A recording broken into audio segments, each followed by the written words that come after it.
Come on, Livingston,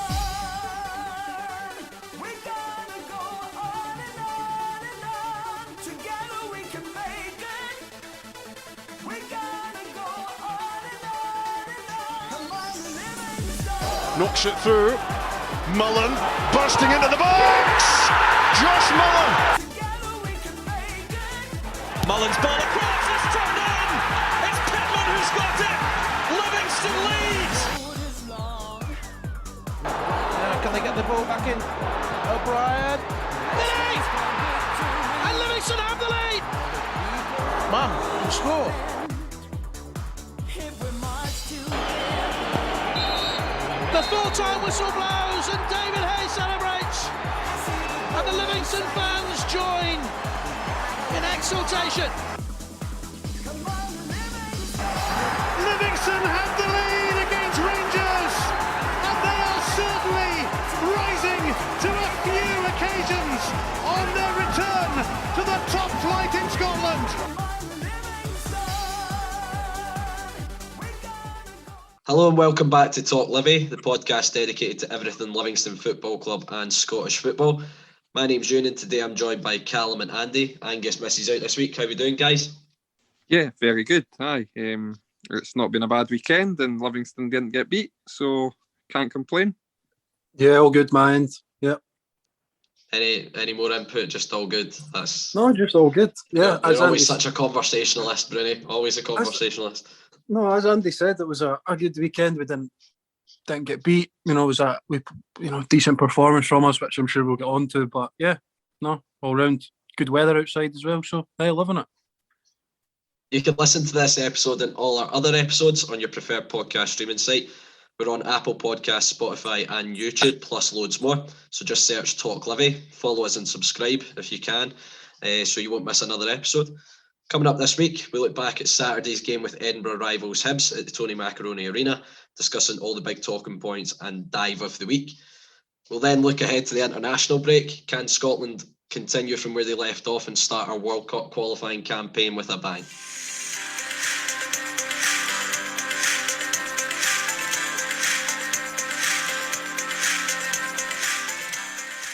On Saturday, Livy welcomed Hibs to West Lothian, looking to make it back-to-back wins over the Edinburgh side for the first time since 2004. It was a proverbial game of two halves as Livy controlled large spells of the first half, but Hibs controlled the second. So it was no surprise that this one finished all square. So lads, was that a point gained or two dropped, do you think? Point gained for me. As you say, it was proverbial game of two halves. I think a point over the game was pretty fair. Thought we were really impressive first half. I think we dominated Hibs for the first 45 minutes, to be honest. But I wouldn't have said we created an awful lot, kind of proper clear cut. Sibs had a few efforts from outside the box. Jet had a header, good cross by Forrest.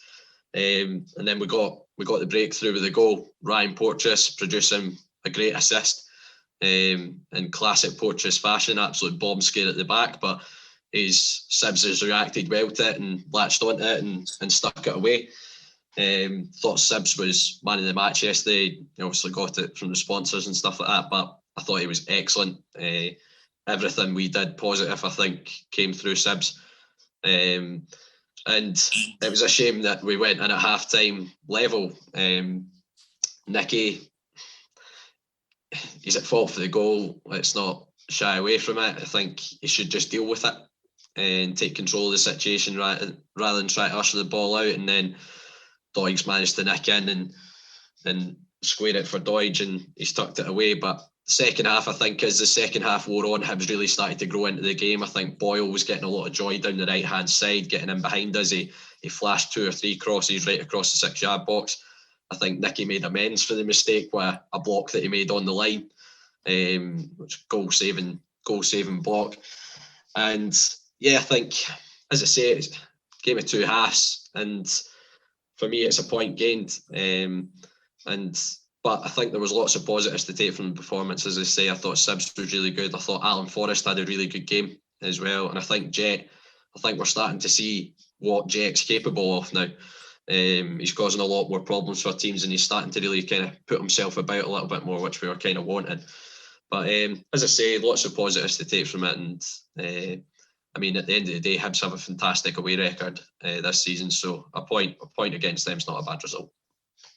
Yeah, I've got to agree. As Ewan touched on, we totally dominated the first half. I was a bit, I was really frustrated going in to the break level. I thought we totally, were on top for that full first 45 minutes. Again, as Ewan touched on, created so many chances.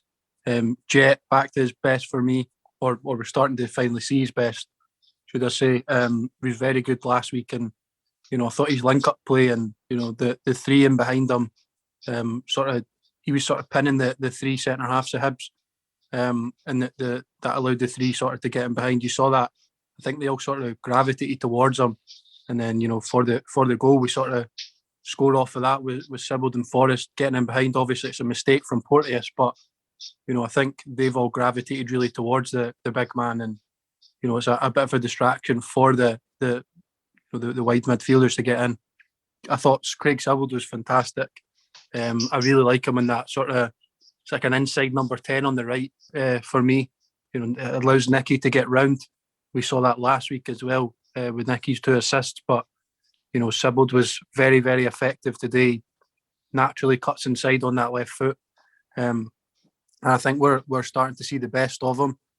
He's obviously been brilliant, I think, as well in that sort of deep lying midfield role, sort of the quarterback role, if you will. But I think we're starting to see the best out of him in terms of, I remember whenever we were in the Championship or whatever playing Falkirk, Craig Sibbald was one of the people that he didn't want to see on the opposition, team sheet when he was at Falkirk. He was very, very good in that sort of number 10 position, played in the hole for Falkirk. So I think we're starting to see that now. It's took him a wee while maybe to get used to our probably style of play, or we've seen him adapt his game. He's been sort of tough tackling and things like that as well, which we never really saw at Falkirk, that sort of hard work side to his game. But he's been rewarded. He's played sort of a deeper role, and now he's flourishing for me in that sort of wide right, which has obviously meant Josh has had to be sacrificed. But Craig Sibbald's been fantastic. I felt, as I touched on, we dominated the first half. Hibs were very, very good as well in the second half. They probably dominated that, or certainly edged it. I felt we were, if you compare both halves, us on top in the first and them on top in the second, I felt, I'm trying to word this, we were better in our domination than Hibs were in their domination. I felt we, as a whole, edged the first half, and they edged the second. But it's just a frustrating one, because you look at the game as a whole. As a whole, I thought we were very good. We continued that performance sort of from last week, which was important. It's sometimes we put in a really good performance and then we're off it the next week. So we were consistent in that. I thought that showed in the team selection as well. Bit of continuity with the same 11 played.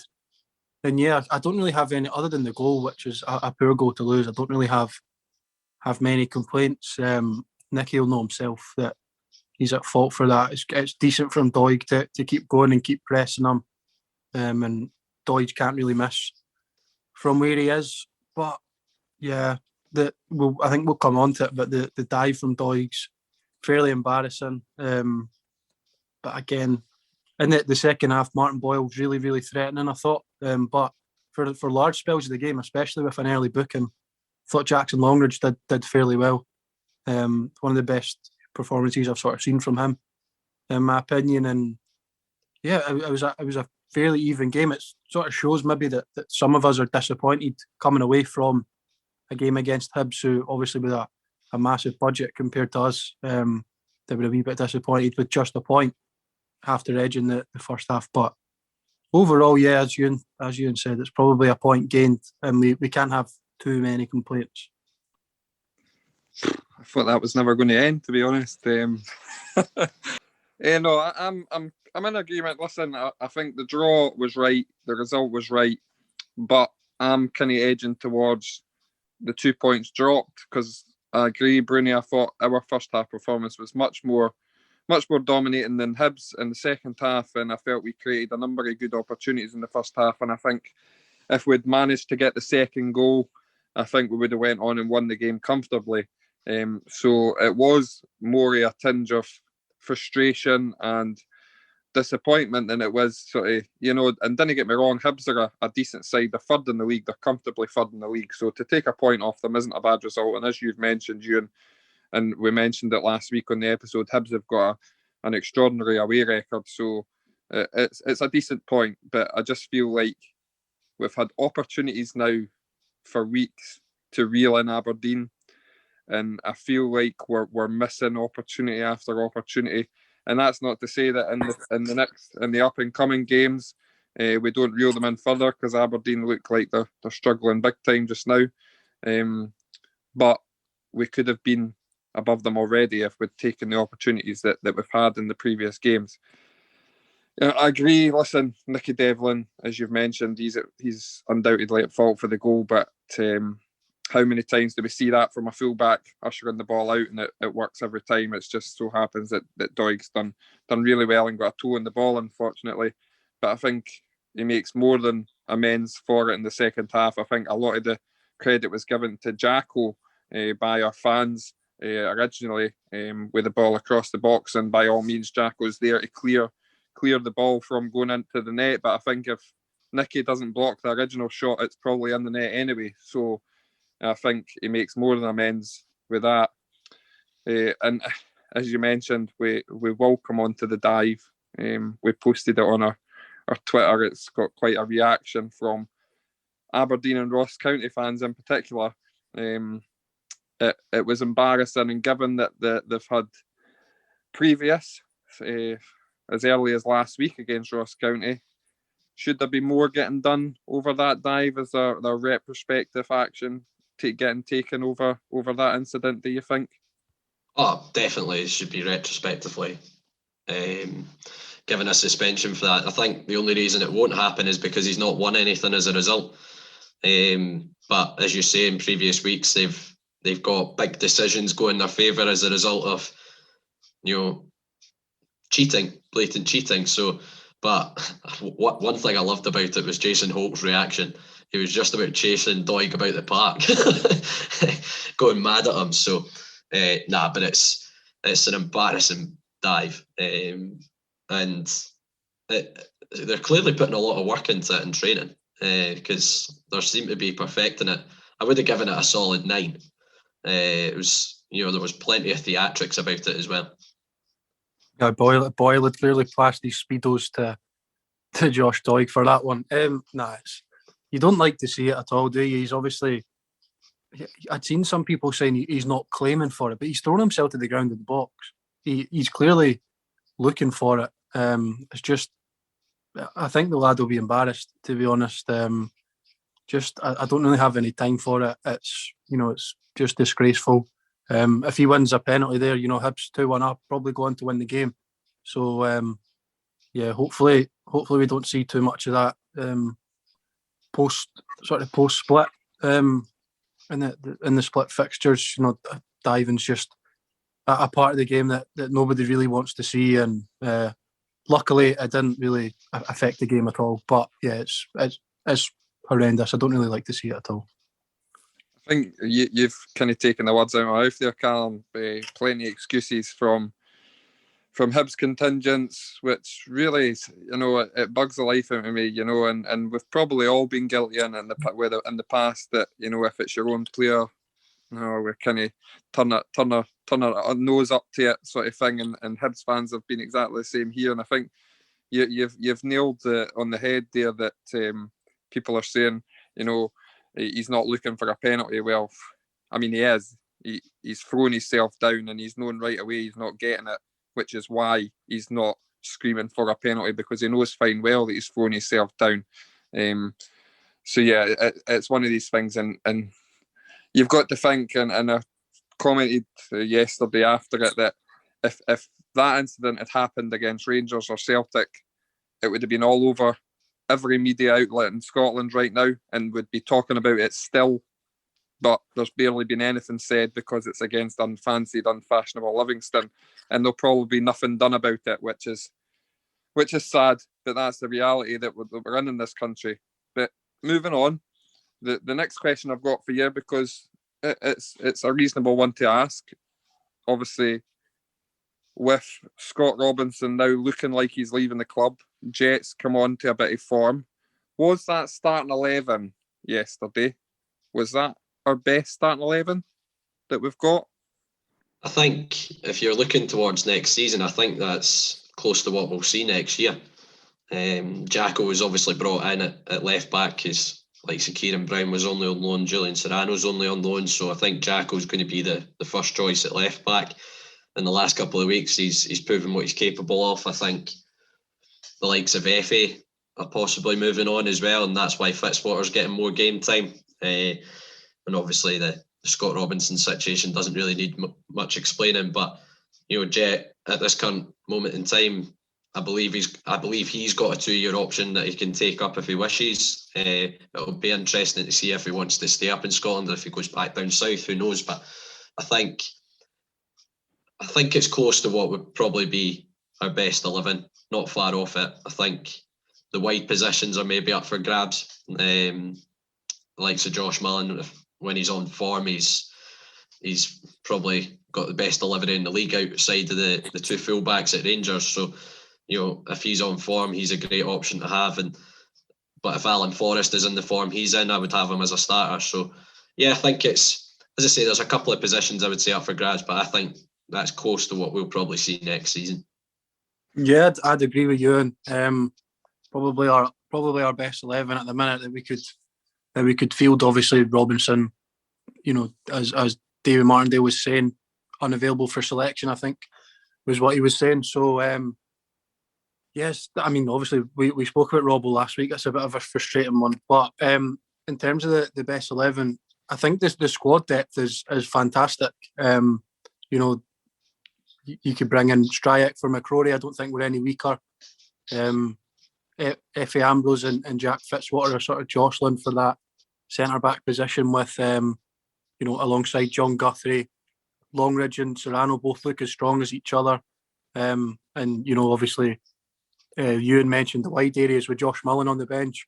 Not a bad person to bring on, certainly. So, it's good. I think probably seven of those positions are nailed down, and then you've got rotation options really with maybe a goalkeeper, a centre half, left back, and then a winger for me.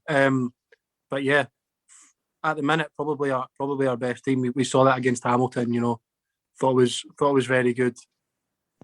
I mean, I was going to fire in another question because I think it's been widely reported by local journalist extraordinaire Callum Carson that Davy and Liam and the backroom staff are looking at players that are going to be here next year and going to be playing them once top 6 was secured.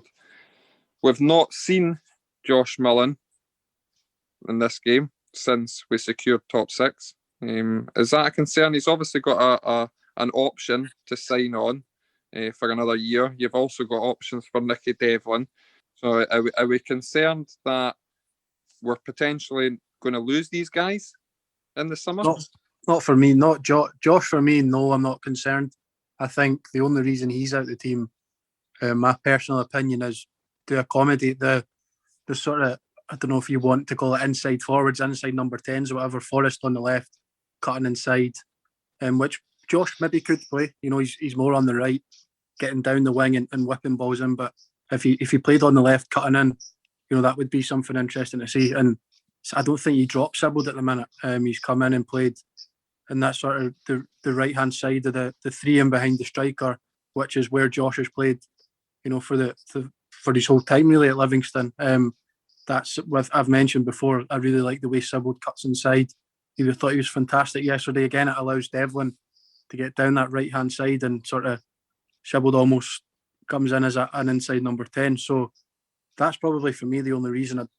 I'd like to say I'm not concerned with Josh, going elsewhere or anything. I think it's just a decision for a tactical decision. I think, as Bruni's kind of touched on, when you play the likes of Sibbald and Forrest, who are naturally going to come inside, that allows you to get the best out of one or two quite attack-minded fullbacks in Jacko and Nicky. So I think you get the added benefit of their kind of threat going forward as well. whilst Josh, as you say, typically plays on the right-hand side rather than the left, and it's a bit more difficult for an overlapping fullback to get round someone who's naturally right-sided and wants to go down the wing as well. So I think it's more tactical to maybe get the best out of the two fullbacks as well at the same time, to play Sibbald in that area. And it's difficult to drop one of Sibbald, Holt or Bartley, because Bartley's captain and has had a decent second half of the season, and I think Sibbs is probably arguably one of our best players this year, be vying for Player of the Year, as would Jason Holt, in my opinion. So it's difficult to drop one of them three, and I think Sibbald's the one that you can move about a bit more than Bartley and Holt. So yeah, I think for me, I'm not overly worried about Josh. I know Josh he's enjoyed his time at Livi, both spells. Spoke to him fairly recently, and he seems quite happy being back down the road. So I'm not overly concerned, but at the end of the day, he does have a contract that runs out at the end of the season, so there's always the possibility. Robbo said a few weeks ago he was signing a new deal, so you never know. Football's funny that way. Yeah, and the next thing I wanted to put to you guys, we've all mentioned Jet, and he's came on to a bit of form in the last 2 or 3 games. He's looked much fitter and much better at holding up the ball. Has he done enough, or should we be looking elsewhere for next season? I mean, if you take in his entire time at the club, and me, I've been quite vocal on it, and I'll have to admit he's been very, very good in the last couple of games. But has he done enough to earn himself a contract? We know Davies obviously speaks highly of him in training, etc. But is he someone you want as your main striker going into next season? I think he gives you a different option, Jet. I think, we've seen him when we've maybe played with 2 10s and behind the striker as well. He's played coming in off the right-hand side, offered an option there as well. I think he does give you something a bit different to what we've got. If you look at the strikers probably have next season, like say Gavin Riley and Jack Hamilton, he does give you a bit more variety. I think he's worth having at the club. For me, it's obvious he has quality. You don't play at the levels that he's played at if you don't have a bit of talent about you. And Davey kind of touched on it. You can understand why fans get frustrated with Jet, because his persona is not, he's not the hustle bustle kind of number 9 that Linden was last year, for example. But I think he offers something a bit different, and he does have qualities. I wouldn't be against keeping him at the club going forward. Yeah, I'd certainly keep him around. I'd maybe, for a starting number 9 every single week, I don't think, that's going to be viable. Obviously, Ewan touched on there. We've got Gavin Riley, Jack Hamilton out on loan at the minute. I'd like to see him sort of utilised next season. I think he's now good enough probably to try and claim a regular spot, or sort of be more involved in the first team. We've seen him out on loan spells. He's pretty much done very well wherever he's been. Obviously at a lower level, but he came in, but came back in January and he got his first Premiership goal. Sorry, not his first Premiership goal, but he got another Premiership goal. So with Riley, Hamilton, and Jet, I think we're looking good. You maybe need one more. Obviously, there's Poplatnik still about. You've got Tiffany. I think Tiffany's maybe out of contract. Not 100% no, but yeah, it'd be nice for us to maybe look in the market and see if there's anybody else. But I would totally not be against Jet signing an extended deal, because if judging on the last 2 games, he certainly, as you touched on, he gives us a sort of different dimension, and he's been very, very good.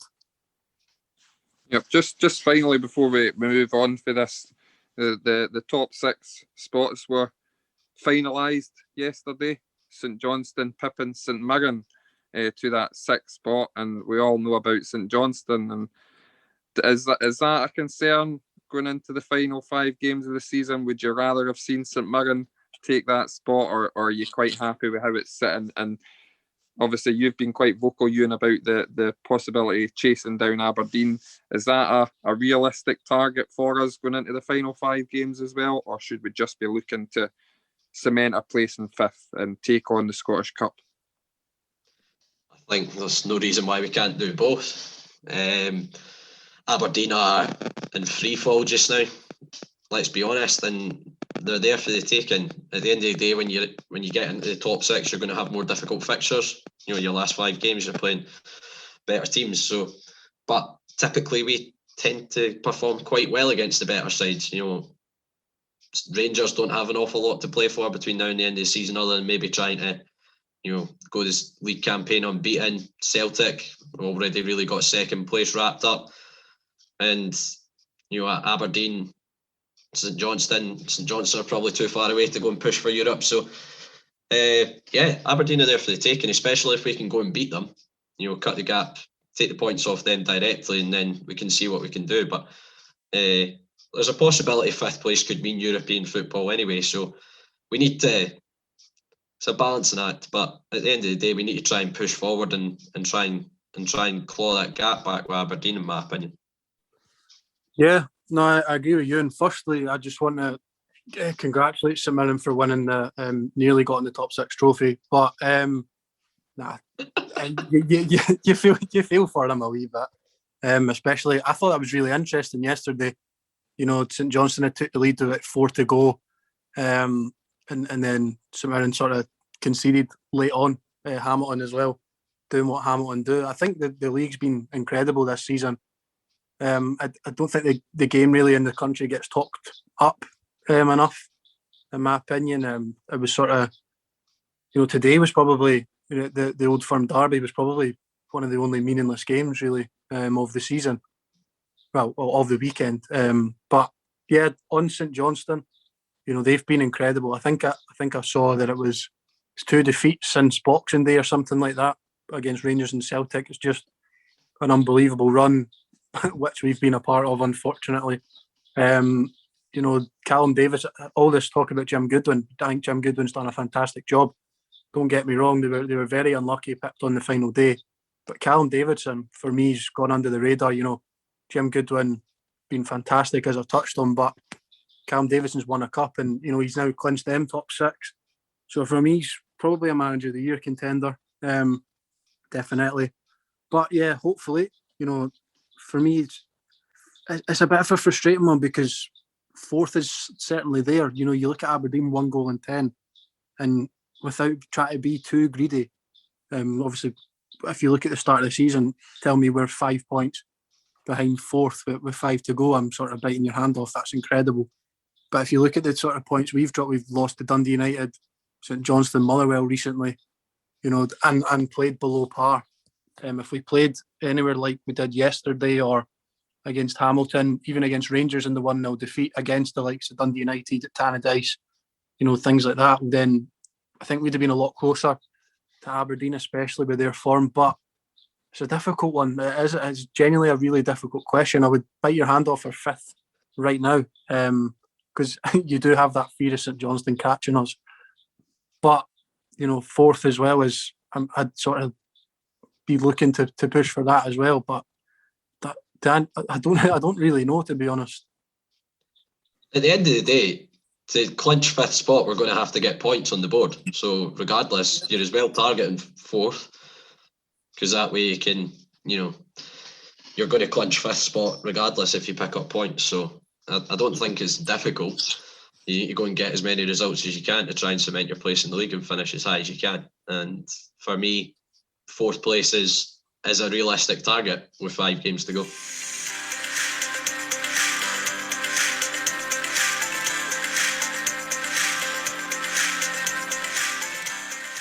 Finally, on this episode, we're going to look at Scotland's upcoming World Cup qualifiers. It's a triple header as we welcome Austria to Hampden.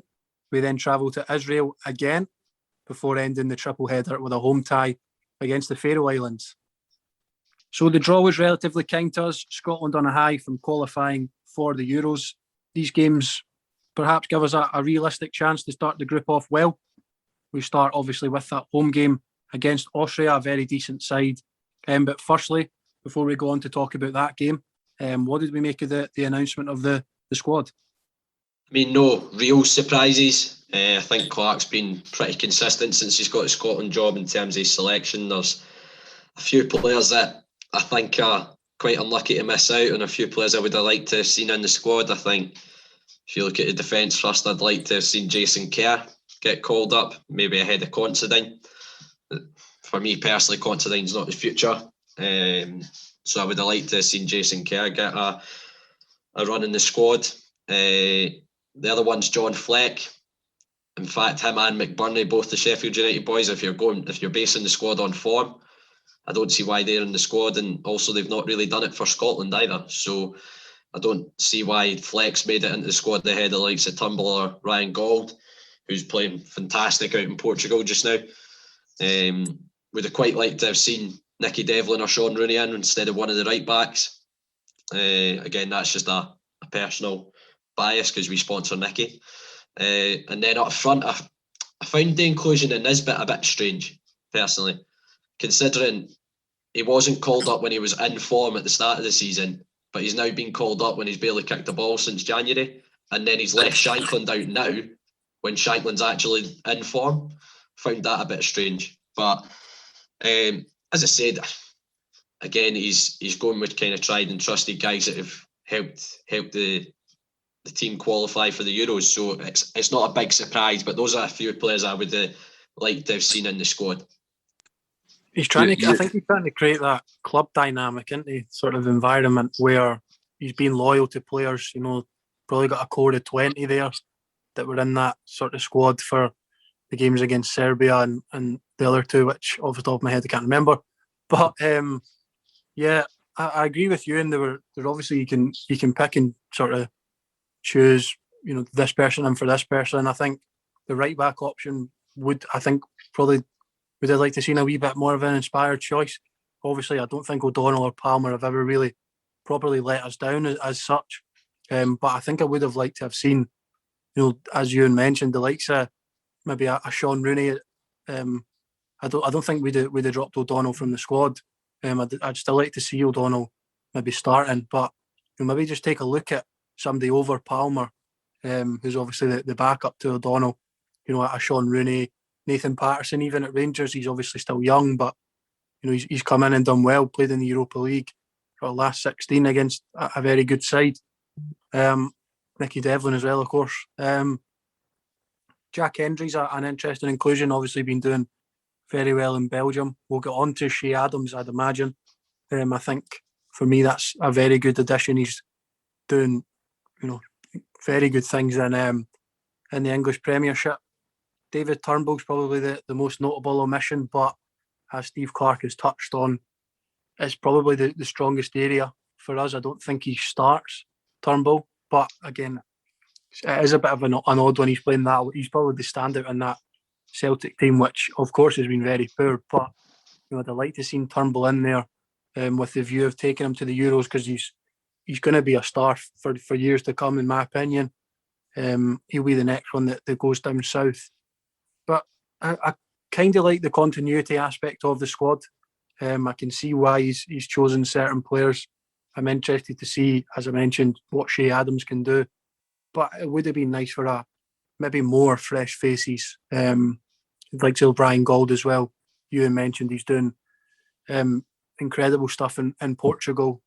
So yeah, overall, I would say I'm happy with the squad, but yeah, it would have been nice for a couple more fresh faces.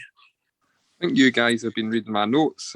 Everything that you have basically said there, I'd kind of wrote down, especially your point on Kevin. Don't sit there and try and take all the credit. We can think for ourselves, Andrew. Especially your point on Kevin Nisbet, Ewan. I think the timing's strange. I'm not arguing that the fact he's been called up, but the timing is odd to me, considering, as you said, he was in great form. The first time round, never got a call up. This time round, he's not in great form, but he's got a call up. Shankland, I've had my opinions on Shankland. I don't think he deserves to be in the Scotland setup, so that one doesn't disappoint me that much. And I agree on Turnbull. I think he's been undoubtedly the standout player for Celtic since coming into that side, more so than the likes of Ryan Christie and such. And you guys all have watched that game against the Rangers today, and Christie was a shadow of himself compared to Turnbull. But obviously that's just one game. On the Shea Adams thing, I think that's an incredible coup for Steve Clarke in Scotland to get him. I really rate the boy. I think he'll add a great sort of physical presence up there. I know we've had Lyndon Dykes, and we all know how good Lyndon Dykes is and has been for Scotland, but Shea Adams offers that goal threat for me that Lyndon maybe doesn't quite have. And although he's scored a few important goals, I think Shea Adams is that natural goal scorer that we've been screaming out for a number of years. So I think that is a real coup for Scotland, and I'm really excited to see if we decide to play Adams and Dykes together, or if we stick with the Dykes-Fraser combination that was working really well prior to the sort of the playoffs and things. That was working really well. So it'll be interesting to see how we go down that route. But Shea Adams for me takes us to a different level. I think now we're just looking for a centre back pairing that'll do us a job rather than playing, a left wing back there and arguably our best midfielder at centre back. Just on the Shea Adams thing, there's obviously been a lot of debate. I think we had a sort of back and forth, not back and forth in our group chat, but we sort of had different opinions. I'm not sure really. Initially, I wasn't sure. We've seen in the past I think he rejected us. Was it 2016, 2017? Obviously, I think he was only 20-year-old at the time. Scotland were doing terribly. Maybe some people will now see it. He's only joining us. He's obviously not Scottish. He's English. All of this. He's only joining us off the back of our success. But he's if he plays in one of the games, he's committed himself to Scotland for life.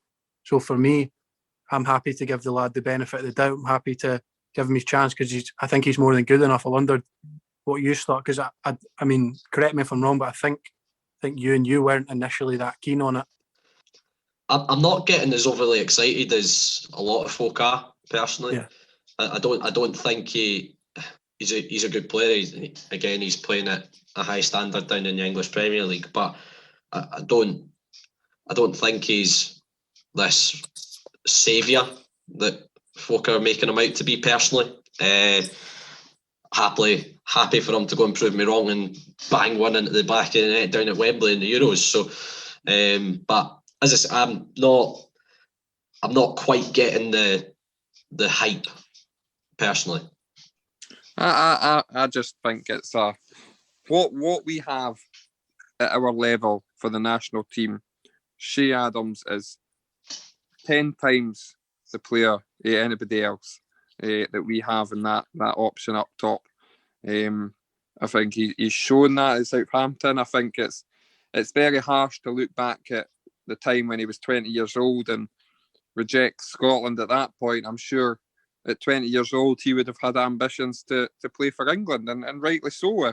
If you're a young boy, and you're playing well at a good level, you're right to have ambitions to want to play for your home nation. That's obviously not going to happen. So his option now is to come and join Scotland. And you know what? I couldn't care less if he's choosing it off the back of some success for Scotland. That he's a million times better than Ollie McBurney. I think we can all agree on that. This might put an end to Burke getting a call up. You'll be delighted with that. Oh no, I love Ollie Buck. He's tremendous at. I love his agent. Is incredible. He's got to be the best agent in the world to have accumulated £30 million worth of transfer fees for that boy. That's remarkable business. So yeah, no, I'm the total opposite. I'm on the excited side of things. I think he'll really add to the squad, and I think he's, as I mentioned earlier, I think he's a real coup for Steve Clarke to get, given that he rejected us before. But now we've got a lot more to offer, and the squad that we have is now capable of going and get into tournaments. And I think this is a good time to obviously go on and talk about the World Cup qualifiers. We've got Austria, the first game at Hampden coming up. Tough game, this one, but it's a home game. We're riding off the back of a successful European qualification campaign. all the players must be buzzing to get together again and get cracking on and hopefully get Scotland to our first World Cup for a long, long time. So it'll be a great way to start against Austria at Hampden, hopefully with a win, surely. Yeah, I think the group, we kind of touched on it in the intro, it's a group that's pretty open. I think there's 4 teams in the group that can all go and take points off each other, ourselves, Denmark, Austria and Israel. So I think it's a great opportunity. But I think these first 3 games could be make or break for the entire campaign. I think, me personally, I think we need to go and try and get 7 points as a minimum out of the games. And we can't avoid any Kazakhstans in this qualifying group, because I think it'll go very much punished. So I think we need to start off with a bang, as you say, get a win on the board against Austria, who I think are going to be quite clear rivals for trying to top the group. And yeah, let's kick on from qualifying for the Euros, and let's see what we can do. Try and get to Qatar in 2022. Yeah, it'd be nice to, I can't really remember personally the last sort of World Cup or European qualifying campaign where we've started very well. And it's not really been dead by game 6, game 7. Obviously we had that 2-2 draw with England, and then we had the little bit of hope with that. But we've almost been near enough dead in every single group. Sort of been the glorious failure, etc. So a good start is for me imperative.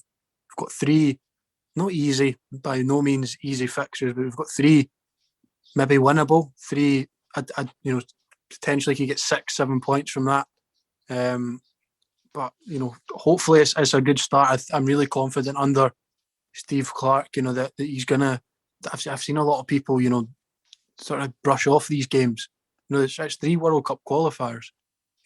I get people are looking forward to the Euros. I totally get that. As am I, absolutely buzzing for it. But I'm also buzzing for these 3 games. And for me, it's really important we get a good start and we get points on the board early doors, because it's one of the, one of the nicest groups, you could say, that we've had for a good while. You look at the last sort of 12 to 16 years, whatever. We've had the likes of Germany, Italy, France, Spain's in our group, Belgium.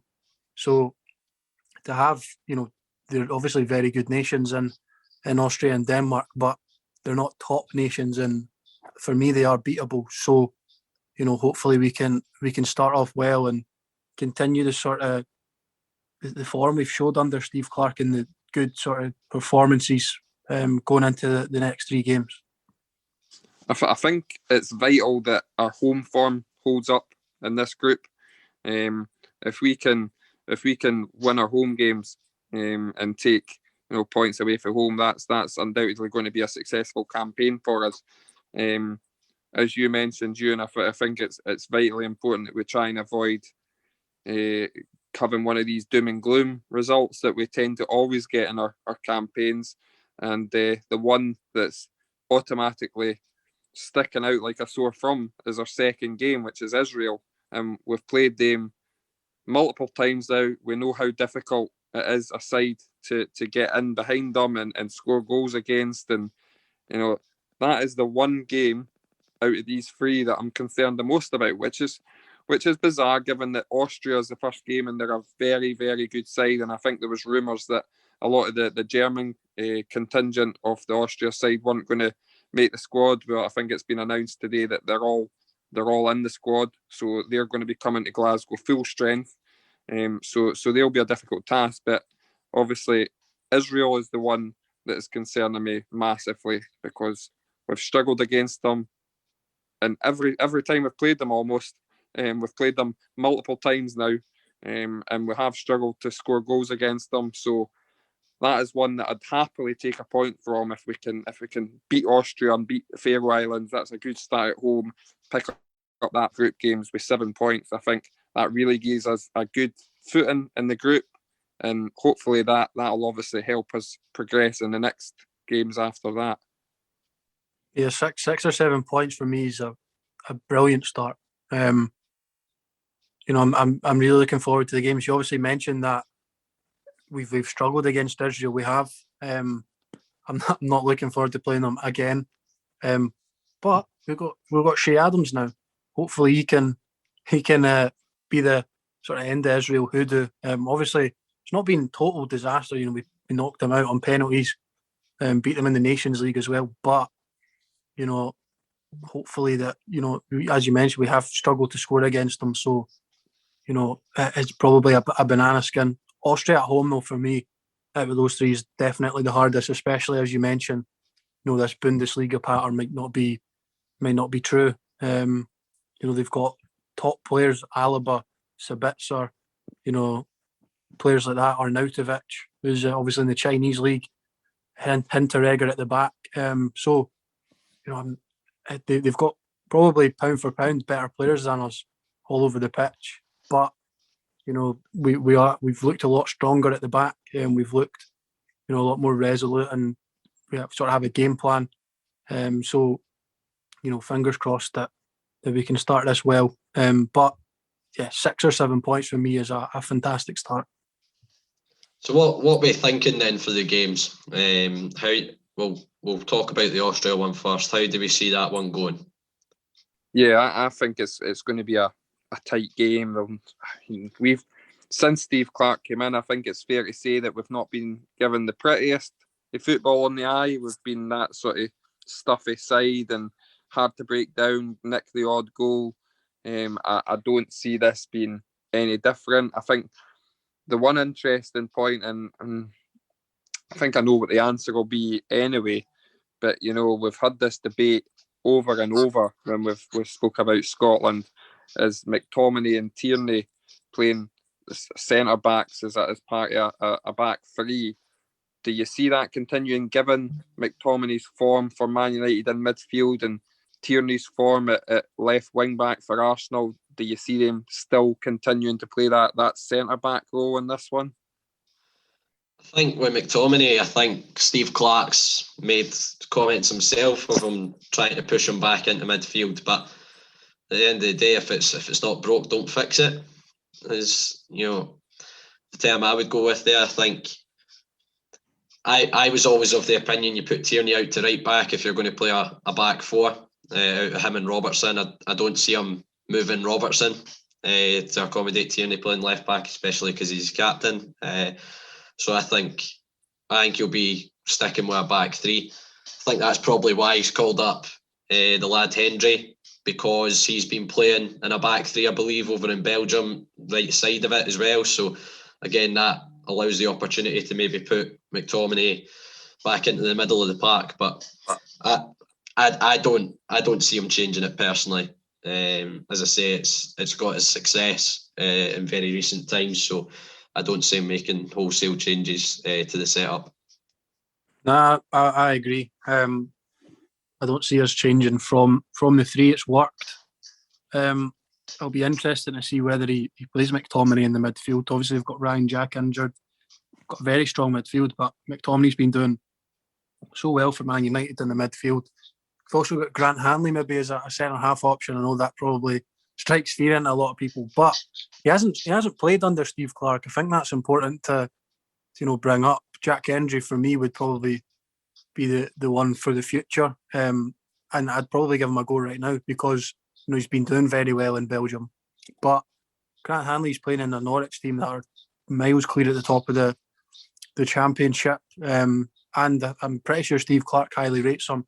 He's not been brilliant at all, don't get me wrong, for I don't know, maybe 18, 20 caps or something he's had, which is frightening when you think about it. But if you look in the past, I think managers have probably played ridiculous styles of play in terms of a Scotland team. We're trying to play it for the back with Hanley, play high lines. He's going to get caught for pace.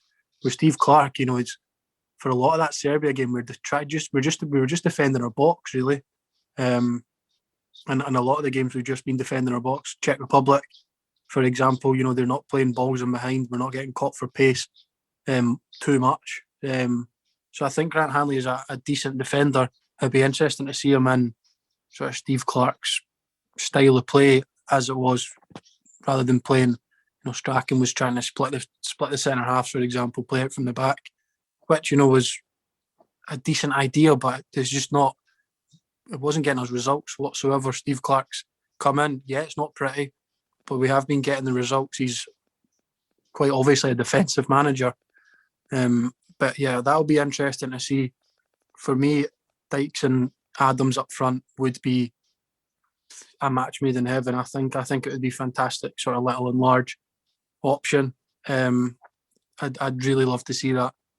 You've got, I mentioned Ryan Jack injured, McGregor and McGinn in the centre of the park. You've got Armstrong, McLean, Fleck in there if need be. You know, Kenny McLean is maybe he gets scoffed at a wee bit, which I don't really like. Folk have got he's only in the team because he scored 2 penalties, but you know he's playing it again like Hanley. He's playing in that Norwich team, controlling possession every single game, winning near enough every single game, strolling that league. So that'll be interesting to see. But for me, you don't really make too many changes from the Serbia playoff game.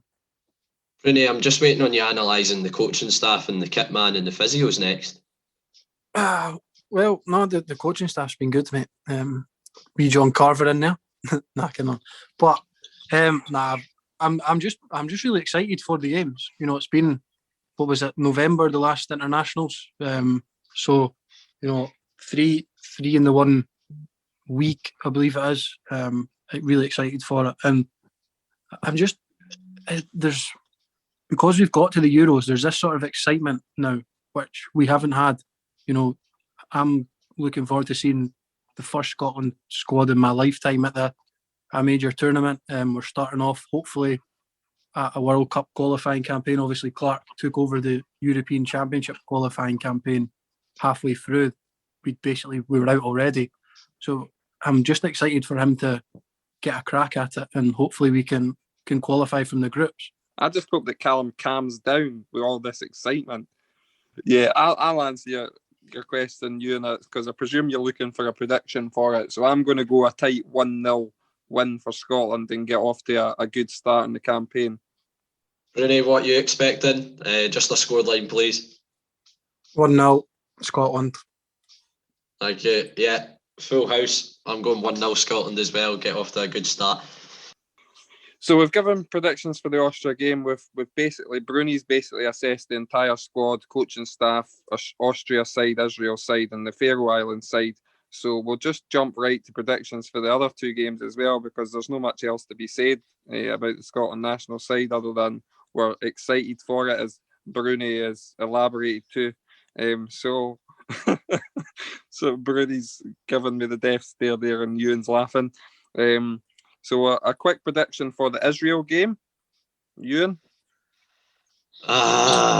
Israel. I just think this has banana skin written all over it. I'm going to go 1-0 defeat. I'm normally really positive with Scotland, but I just think this is an absolute banana skin. And Callum, Mr. Positive himself. 1 each. And I'm going to go 0-0 for that one. So we're not as confident for Israel, shock horror. And then comes our last game of the triple header. It's back to Glasgow, and it's against the minnows of the Faroe Islands. We've had our difficulties in the past against the Faroes, but how do we see this one going? Surely we can't not win this game.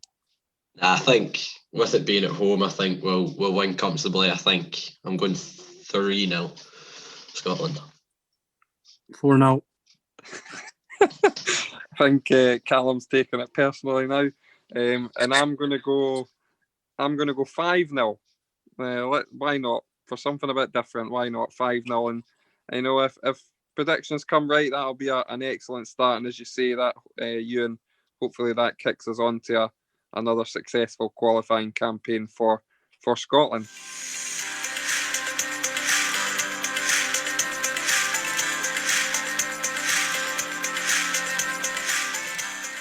That's it for this week's episode of TalkLivi. Thanks again to every single one of you for tuning in, week out. If you can, we'd love to hear your feedback. Either leave us a review on iTunes or simply message us on Twitter, Facebook or Instagram. As Ewan said, we're on Facebook, Twitter and Instagram. Search TalkLivi to find us. You'll find all the links to our weekly episodes on there as well. You can also find all our episodes, including this one, on all good podcast streaming sites, including iTunes and Spotify. We're also on YouTube, so don't forget to subscribe to the channel. If none of those options suit you, though, all you have to do is head to our website, talklivipodcast.libsyn.com, where you'll find every single episode we've done over the last few years. But yeah, that's it for this week. Thank you very much again, as always, for tuning in. For now, from all of us here at the official TalkLivi podcast, we hope you have a great week, and hopefully it's a good week for the Scotland national team as well.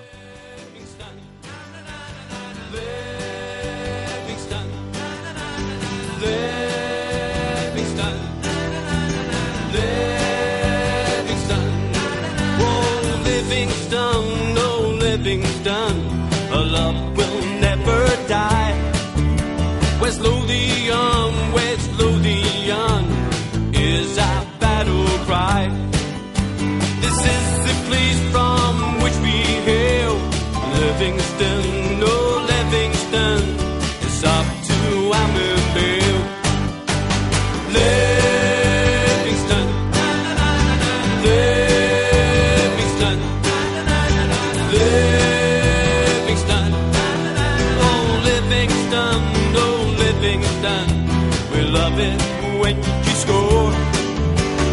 Livingston, oh Livingston, the Ambervale Lions roar. Livingston, oh Livingston, we realize our vision.